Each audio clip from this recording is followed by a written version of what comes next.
Ooh, praise the Lord, beautiful, blessed souls. Good morning. I am hoping you're having a good day. Well, it's afternoon, actually.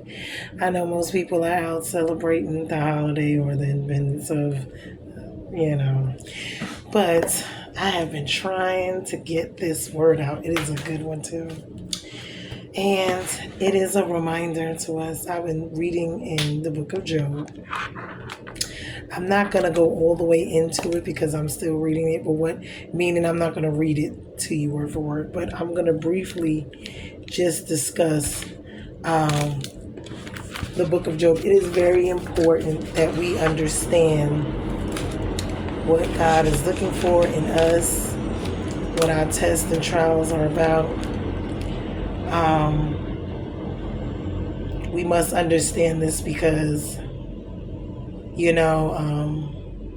it's serious. This is our souls, this is our lives. And we think that because we live in this world, we're being oblivious to it. But the book of Job, as we know, starts out. Hold on, let me go to, I'm going to go to it and then I'm going to get started.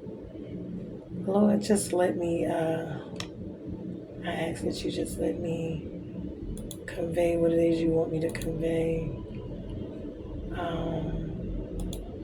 And I hope that everyone is able to get something because I'm really learning. I've been going. Job was a man who was tested by God. But I'm going to, let me get it. I got to find it because I got my notes here, but I wanted to go to the actual book. Where is it? Whatever. Oh, MG, I'm looking for it. Okay, where's Job? There we go. Okay. So Job is kind of in the middle of the Bible a little bit. I think it's the beginning of it's the middle of I forget what, is it the New or the Old Testament, right? I know it's in the Old Testament. I'm not sure I think it's in the middle somewhere. It's the middle to the end. But anyway. Let's see, go back. Okay, so actually it's the 18th book in the Old Testament. Okay.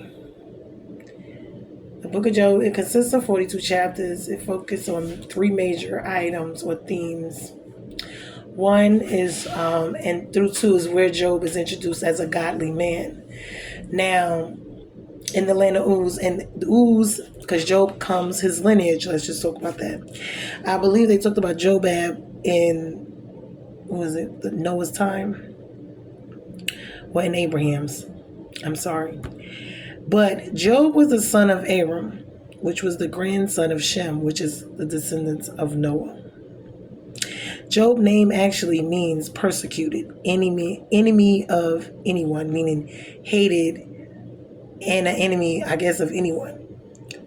Sorrowful. These type of names already let you know, because they named everyone back then according to either their births or there was something about them or their lives that they would name people by. So names with them meant something. But the bottom line is, Job feared God. He had morals. He had reverence. He was a justifiable man. He had truth. He had goodness. But let's see what takes place, okay? Because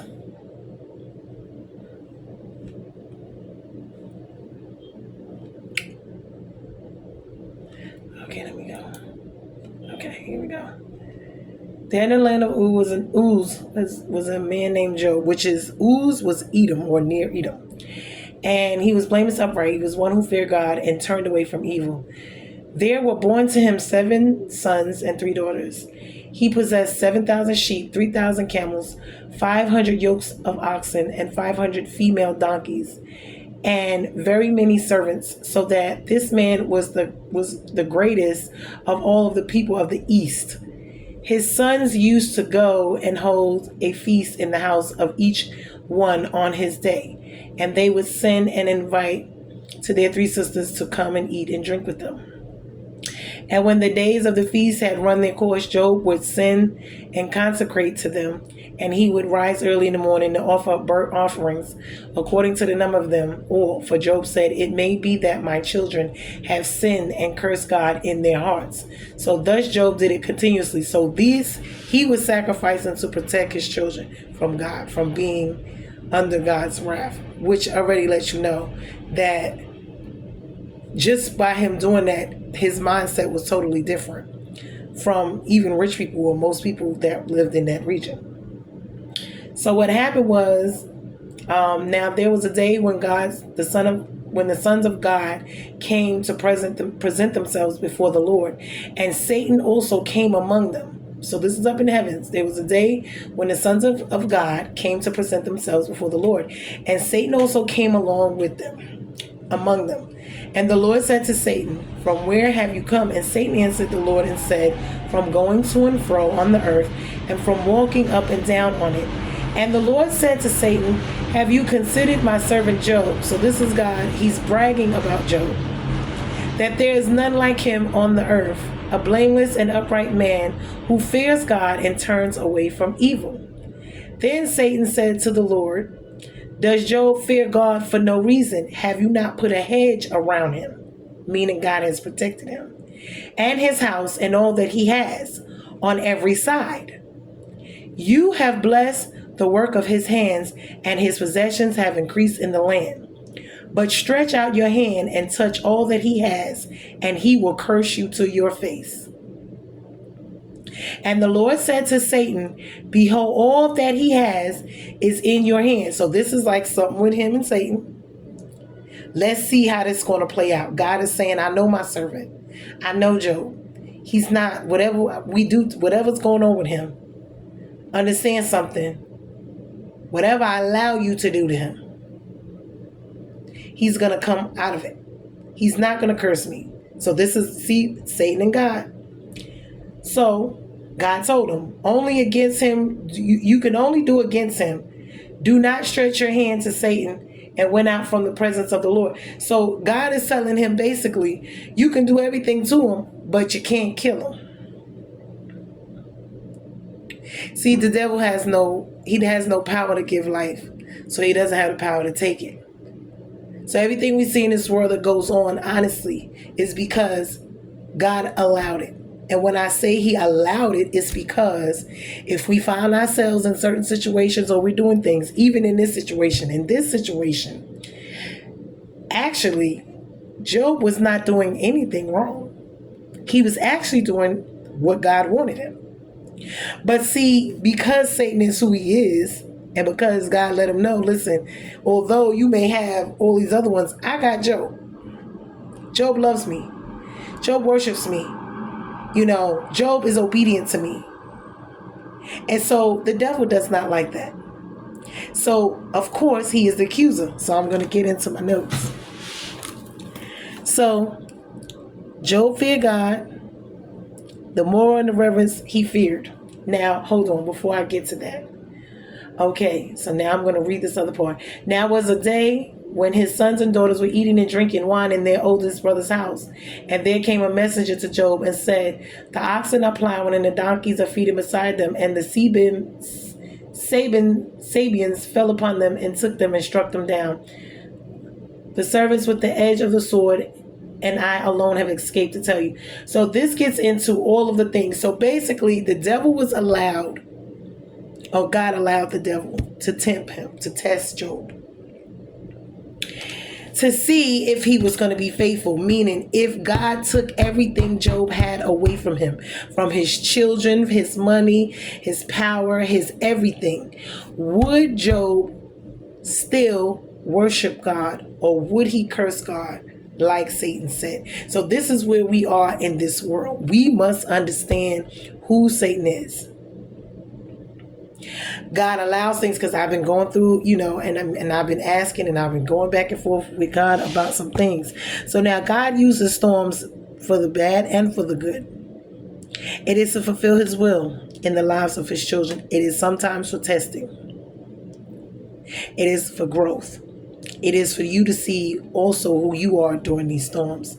You see what things you need to change, how to grow, how to be better, how to be different. But Job was no ordinary man, and this is why. The reason why is because he feared God, he had morals, he had reverence, he had justice, truth, goodness, and he avoids evil. This is why. But he was rich. So now, after God allowed the devil to take everything from him in one day, all was left was his wife and himself. Now, number one, a lot of people would say, was he in God's will? Is he out of God's will? Because these are things, too, that people would say. Because bad things happen. Sometimes you could be in the heart of God's will, like I just said, and stuff still happens. So it's not just necessarily because the storm does not come just because you are cursed or you did something wrong. It is a lot of times to test your faith, to see if you truly love God. If he takes these things away from you, would you still love him? Would you still serve him? Why? Because God is just, he wants a relationship with us just like we want a relationship with him. You don't want to have a relationship with somebody and all they want you is the things you can give them and do for them. That is not a relationship. And God feels the same way about us. Although we are his children, that's even me with my children and you with your children. You do not want anybody or any relationship that all the reason they're with you is for what they can get and benefit off of you from. But the moment anything goes wrong in your life, they will not have anything to do with you. As long as you're giving them what they want. So Job went from prosperity, having it all, to having nothing. This was the test. God allowed it. It was his character, his family, his substance, the care of his family,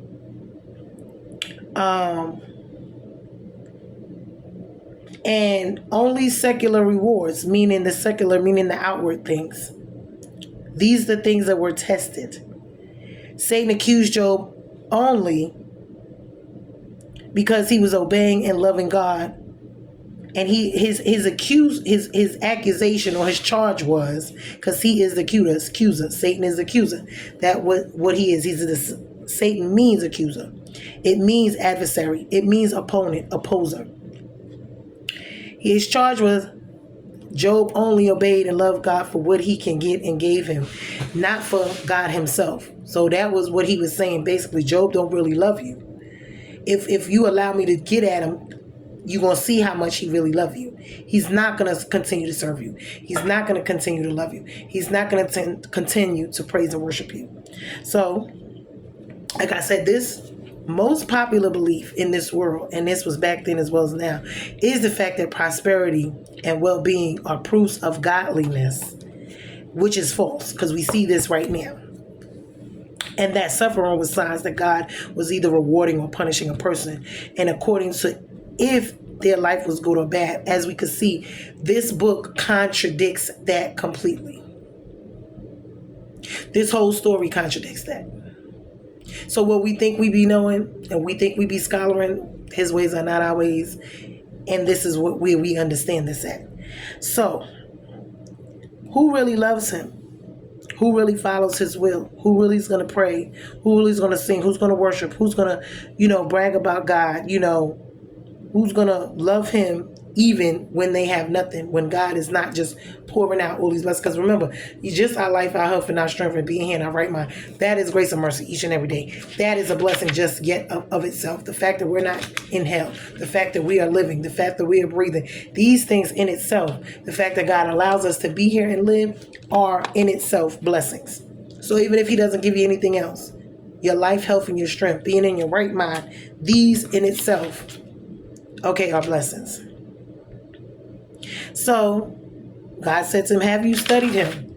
Which this is what Satan does. He studies us. He studies us as to how to attack us, our families, whatever. Sometimes God allows it if we're going, the wrong way. Sometimes it's a test. As we can see, these storms can happen for a numerous amount of reasons. It's not just one. There's a few reasons why these things come about.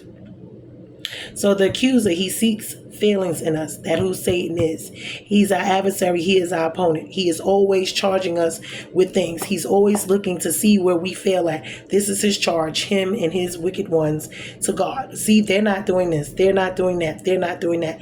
To see if your faith is not sincere.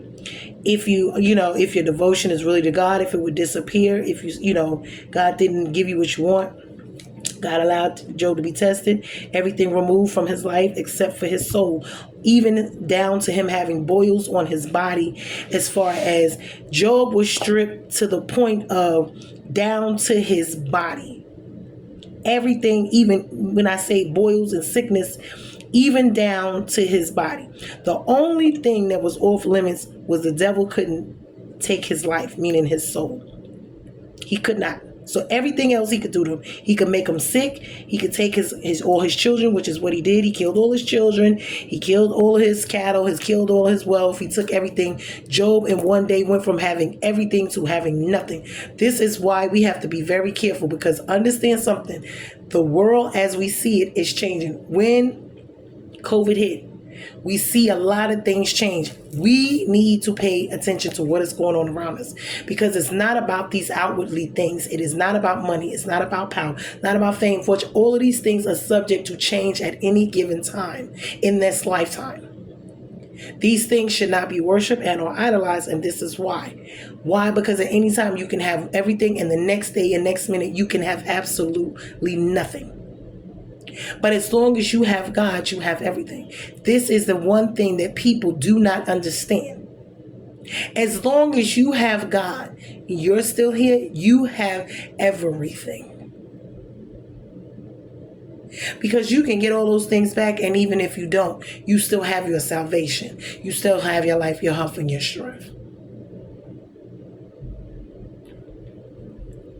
So, let's get into it. So what Job did do, he did complain. He did say out of his mouth, Job's street was stripped down to the natural existence of his life, meaning everything you could think of necessity for life, the bare bones, anything we could consider to be important was stripped away and taken away from his family, his possessions, his friends, his health, his wealth. Even the consciousness of his own worth was cursed, even down to, or taken, even down to the day he was born. And this is what he said out of his mouth. So, now, when I say complain, I'm just saying he felt it as a human being would. He was hurt, he was upset, but he did not curse God. He still did not sin and curse God. He still had faith and hope in God. He did do that. Okay. So now we're dealing with the real issues of life, because once one is down to the bare bones of life, which is basic necessities, if you even have that. That's why when I think about this, I think about people who are homeless and on the street, and them having actual stories, lives, because I've been there. So I understand these things. And when people look down on you, don't know what happened to these people in their lives. This is why God's eyes is always on those who no one else cares about. These people that are castaways, thrown away, that nobody, these are the ones God always has his eyes on them, because those are the ones who actually turn, especially when they turn to God. Because those are the ones that need him the most, the ones that don't have anything, don't have anybody. Those are the ones that seek him. And even when they're not seeking him, God is seeking them. See, God's ways is not our ways, and we don't understand, and a lot of times we demand, and I've done with it too. Demanded answers, demanded this, and sometimes he gives, sometimes he don't. Sometimes he'll answer later on down the line. Sometimes he'll wait till when he gets ready. Sometimes he's trying to show you something in this experience, what you need to heal from, what you need to learn from, what you need to grow from, whether it's family, friends, whatever. Because I'm going to tell you, Job's wife was something, because she was telling him, she was being used by say, curse God and die, is what she was saying. All his friends that came around was telling him all these, different things about why and what they should do and should not do, and why their lives are so much better than his, and what he should and shouldn't do when it came to his own life and God. See, we got to be very careful about these things and about these people, because see, in these times, God himself will show you who's who and what's what around you. He will show you if you pay attention, because all of these philosophies that they had were not encouraging him. They were not steering him towards God. They were steering him away from God and to curse God and to be disobedient and walk in the natural way and not in the spiritual way of life. Because remember, man should not live by bread alone, by every word that comes out of the mouth of the Father. Seek ye first the kingdom of God and his righteousness, and all these things shall be added unto you. It's not about seeking what the world says and what the world, if they accept you, if they don't, if they like you, if they don't, if they praise you, if they don't. I told y'all, Jesus came in one week and he was hallelujah, praise him on the palms, and they was praising him. The next week they sent him straight to the cross and killed him. So we must understand, and we must look at our life in a different way. We have to really pay attention. And when I say pay attention, I'm talking about to the spiritual first, but yet the natural. We have to see who's who and what's what in our lives. And it's during these times that God shows, he reveals who is who and what is what in your life. It's not only during this time, it's also when you get to the peak of life. I'm going to discuss that one later after I discuss this one, because that is another turning point when you have it all. We're not going to get into it now because I got to go through some more stuff, but I'm going through this one first to let you see. Because when famine, when pestilence, when trials, when tribulations come along in your life, and as long as you are living here, they will.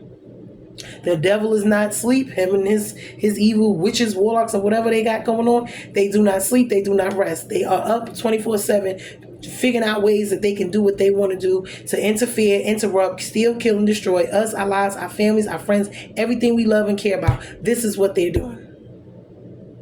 And if they can send you something that looks wonderful to destroy you, they will. So pay attention to that as well. So anyway, okay.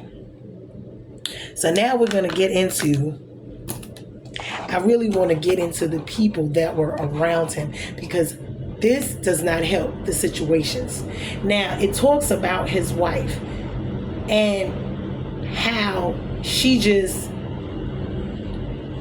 kept telling him, I don't know why you don't just curse God. Why do you keep continuing to serve God? Why do you keep continuing to love God, serve him, love him, renounce God, curse him and die? This is what she kept telling him. What type of a wife would tell you to do such a thing? That was nothing but Satan using her.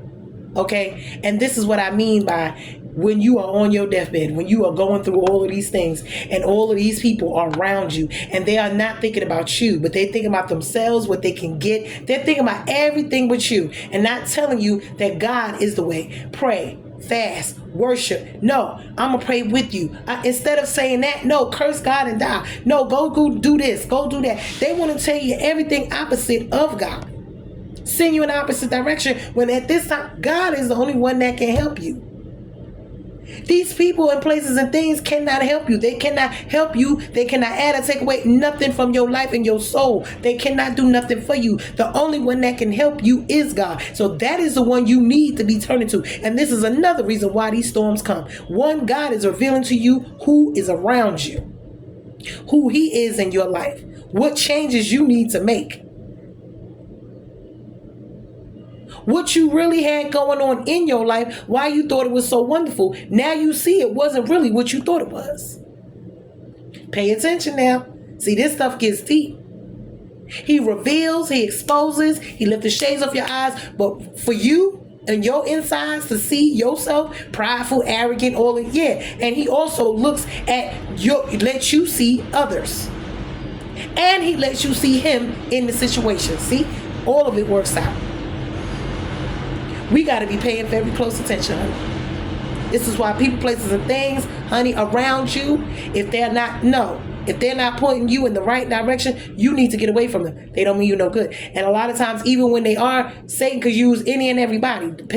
Don't ever get it twisted.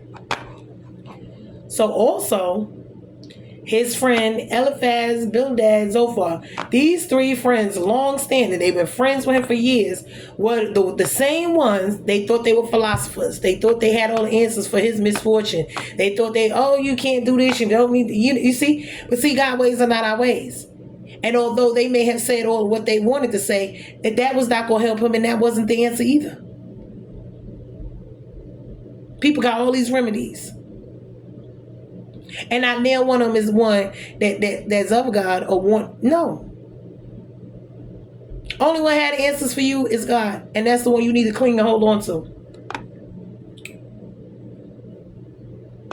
So once we get into these type of situations, The purpose is to reveal and uncover. It is to test. And it also, hold on, it's allow you to change yourself during this situation. Meaning once you look at your situation and you see what is going on from the spiritual into the natural, now you see where your life really is. In both the spiritual and the natural. Now you see there's changes. Because God may not change the circumstances, but he would change you in them. He would change you in them. How you look at it, how you perceive it, yourself, your family, your friends, everything, including him in it. And that may be the whole purpose of the storm. To allow you. I ain't gonna say it is, but it could be. There's a few things. But see, each person in their life is different. And their walk with God is different. So they have their own thing. You see what I'm saying? And the only way is when God reveals, he will reveal. And when he reveals, it'll be people, places, things he could reveal from. You got to pay attention to that. Or he would just come out and tell you himself. But you'll know when it's for you and when it's not. But also it's to show you that suffering in itself is not proof of God's displeasure, or it's not proof that he is against you, or this is a discipline act. That's not always the case. It teaches us that we should be righteous simply not to gain anything, but because that's who we are, okay, and that's who we were made to be, and before sin came in anyway. So, and there are rewards and the byproducts of righteousness. God wants us to serve him because we love him, because it is the right thing to do, and not because of what we can get from him. Also, throughout this, we gain peace of mind, health or wealth, and which is health and wealth, because you see it's wealth, not rich. Health and wealth is different from being rich. And so this is what, okay, so now I'm going to read from my notes. Wealth is not rich as well as godly. It's not. The fear of the Lord is the beginning of wisdom. Others are wealthy, but not like him, meaning Job was unique. He was different. His walk with God, the relationship that they had. And this was another thing because of the relationship he had. Now, a lot of people didn't have this type of, type relationship with God. See, God chooses inward things, not outward things. So people in the natural, you may think they're just regular people, but to God, then in the spiritual realm, they can have rank, they can hold weight, they can be somebody. Why? It's not because of them, it's because of God and who he is with them and how his relationship and who he chose them to be. So it's not nothing to do with the person themselves. So we must understand that. And this is why Job was so different and he stood out. I'm quite sure there was many other people who were wealthy and rich, but they didn't act and behave the way that he did because he was an upright man. He was a righteous man. He had justice in his heart. He had righteousness. He had, the spirit and the fear of the Lord. His character was not something of evil. Now, it's not to say he was not a sinner. He sinned. His family sinned. We saw that. But he was not blameless because when he sinned, he spoke to God. They worked things out. He knew, you see what I'm saying? There was a conversation. It was a relationship. Oh, Lord, I know I did this. I'm sorry. I repent. Can you help me with this?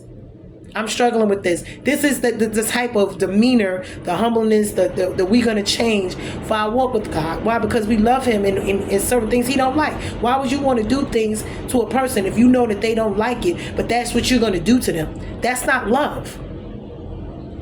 You love somebody, you want to do things that they like and that they love and that they want. You don't want to do the things that they hate.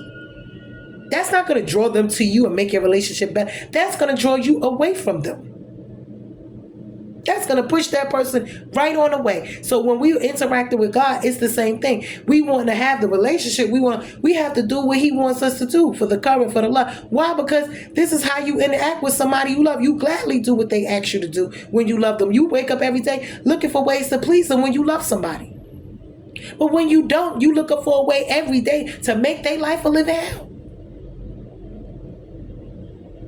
And this is where you can see it's not about pulling the teeth. When someone loves you, they will genuinely give and do for you out of their heart, and you don't have to ask the things that they no. You don't. You know that they don't like something. You're not going to do that. You're not going to say that. You're not going to act like that. Because you know it hurts them. You know it bothers them. You don't want that reaction because a person you love, you don't want them to be hurt. You don't laugh and love when they're hurting, when they're going through. A person that you love, when they're going through, you going through. You hurting, you crying with them. That's how you could tell it's love. And that's where God comes in, because when we're going through, he's with us. He's hurting with us.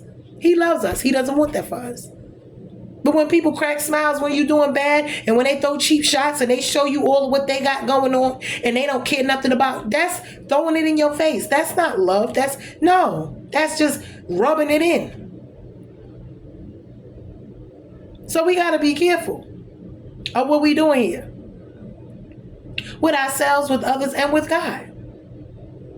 How we treat each other, because he sees and hears and knows everything that we're doing. We think we get away with doing these other ugly, evil things. Nothing gets past God, because it may get past me, but it don't get past God. It may get past you, but it don't get past God. So when people do things behind your back, they think they're getting over. When they don't like you, when they mistreat you, you put it in God's hands. You pray, you leave it in his hands, you allow him to deal with it. He will deal with it in his time, because only he knows how to deal with people, because only he knows what they love. Because see, God can't use something you don't love to get your attention. Because if you don't love it, you're not paying it no mind. You don't care nothing about it. And that's why the devil attacks the stuff you love. Why? Because he's not going to get your attention. It's not going to hurt you. It's not going to hurt you if it's not something you love. So we got to be honest and pay attention to what's going on. So when God wants to bless you, he give you what you love. He bless you, he bless your family and what you love. And when the devil wants to attack you, he do the same thing. He does what? Go after what? What you love. Who and what you love. If you love money, he take it. If you love fame, fortune, he take that. If it's your children, he'll mess with them. Whatever it is, this is what is going on. And the devil is always opposite of God. And everything he do is trying to imitate and be like God. He's not God. He wants to be God so bad, but he can't. And that's why he's not there. He's not even allowed to be up there. Why? He was kicked out.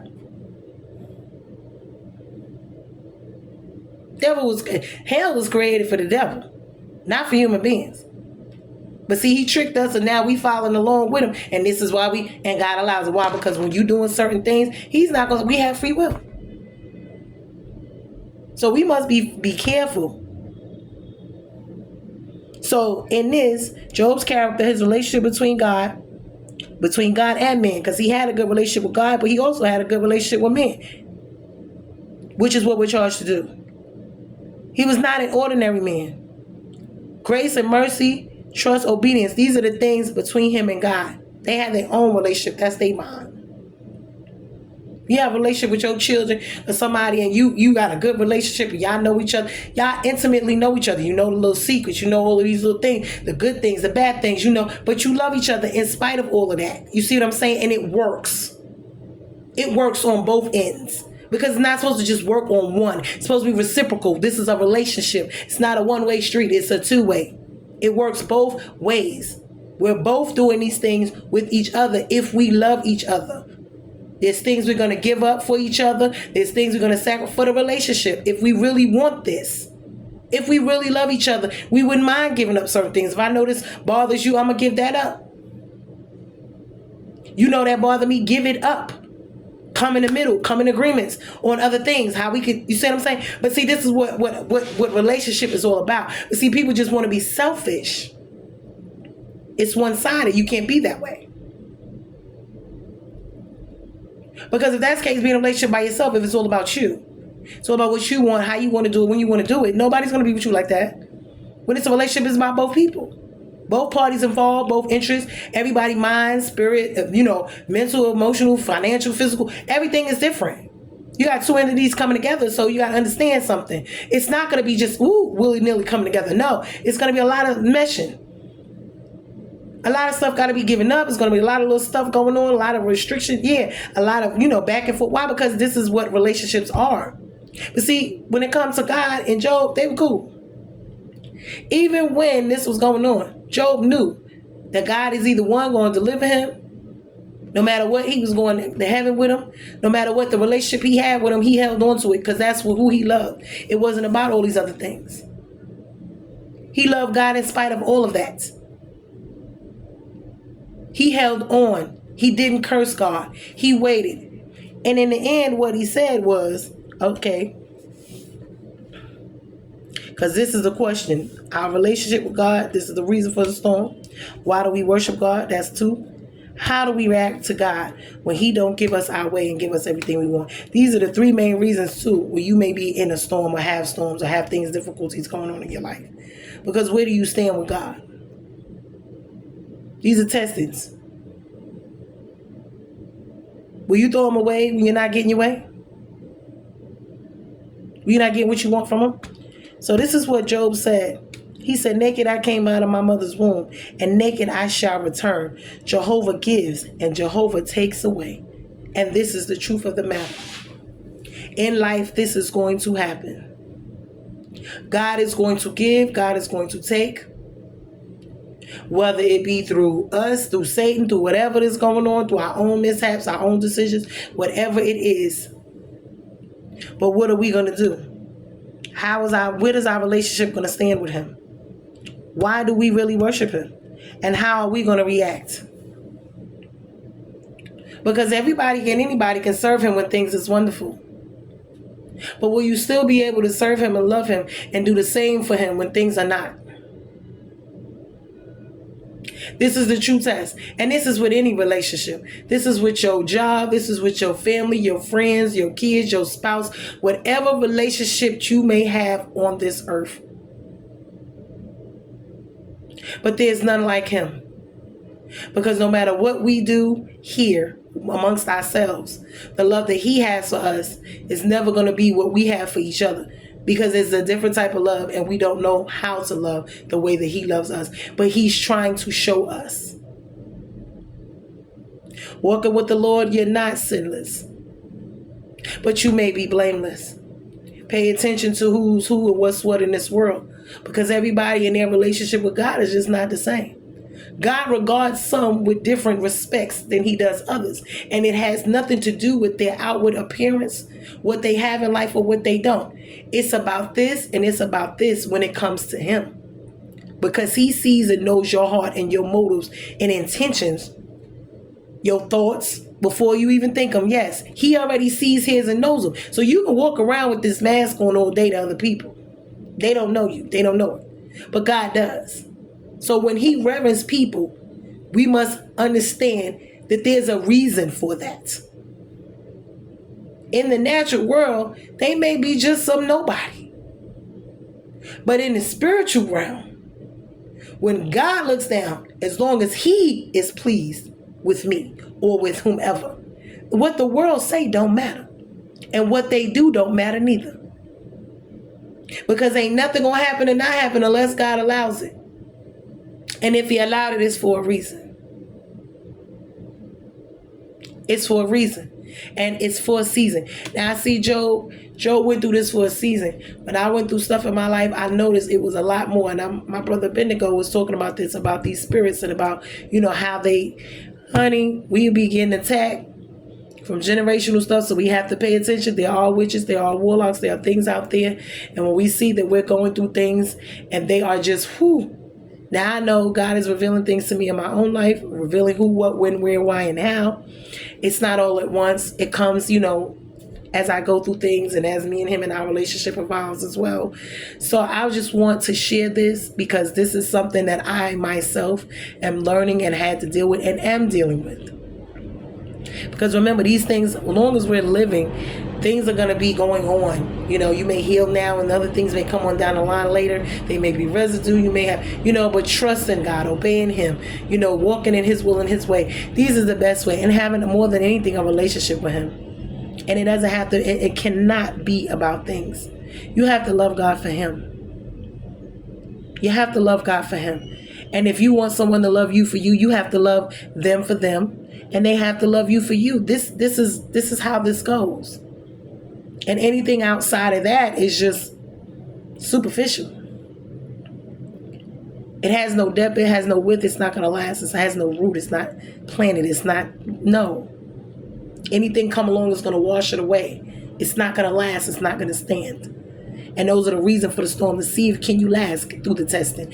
Are you going to stand firm? Are you going to hold on to your faith? Are you going to hold on to God in these storms, knowing that he can bring you out? He's going to bring you out. It's already done. Knowing that it's going to be there. And you may not like it, because trust me, when I go through my storms, I don't like it. And me and God, we having to have some God. Listen, Lord, I don't like this, and this been going on, and I'm this, and I'm this, and I'm that, and yup, and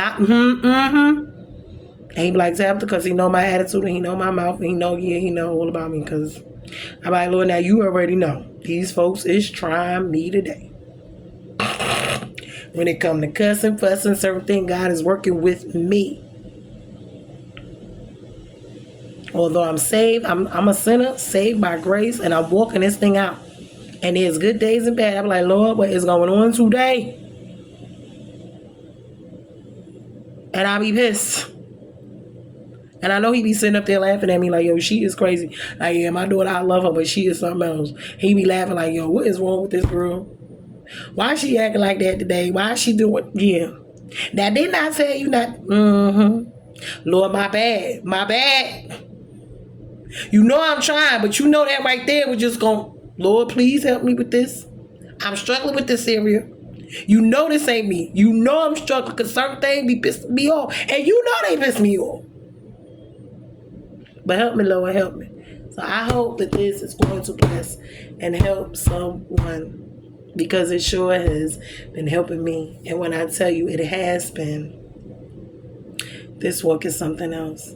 And I cry and I laugh and I be angry and I be like, Lord, and sometimes I get the answers like, why you couldn't just tell me that? Why you had to just take me through all that? And it's like, because you wouldn't have learned it.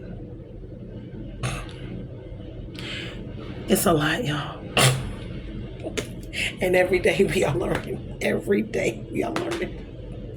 Like, Lord, I'm mad because I went the wrong way. And why this, why that, and why that, because you didn't listen. I was trying to tell you, you was listening to everybody else all in your ear telling you how your life is. They can't tell you about your life because they don't know about your life. I'm the one know about your life. Hello. Love y'all. Be blessed. I know y'all trying to enjoy y'all day today, but it's the Lord's day every day, and every breath, every day above ground is unto the Lord. Grace and mercy is given to us each and every day through the Lord. And it's another day for us to get it right. It's another day for grace and mercy, another day for us to walk out our salvation with fear and trembling. I'm trying to figure out what I'm doing because I'm trying not to celebrate these holidays and stuff like that. But I do like getting together with family and friends. I do like a good meal, even though I got to watch what I'm eating from too nowadays. And what I'm eating. But more than anything, I got to be eating the word of the Lord, fasting and praying. I got to stay in relationship with him and know that he is the author and finisher of my life, and that I can't allow anyone to interfere with the relationship that I have with him. If you're not coming to add to it, I can't. I won't. Because you have to have him in you first. You have to love him more than you love me. You have to love God more than you love anything in this world. That's what we're charged to do. Above everybody. We love him. We love ourselves. We love everyone else. And this is what we're charged. So we got to be careful.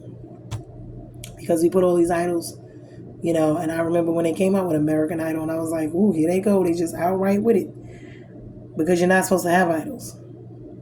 You're not supposed to put anything in any place a thing before God. That's considered to be an idol. Anything that you love, worship, and adore, and put your money, effort, time, blood, sweat, and tears towards more than God, understand something. That is your idol, whether you realize it or not. You worship that thing.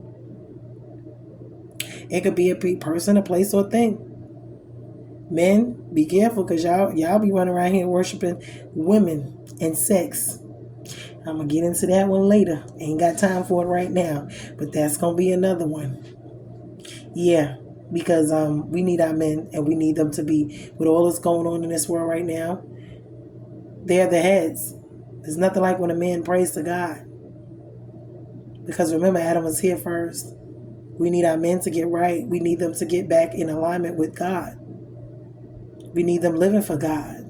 Because you cannot run anything without God telling you how to run it here, because he's the one created it in us.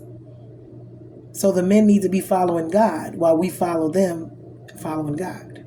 That's the way it's supposed to be going. But anyway, we're bruised and not broken.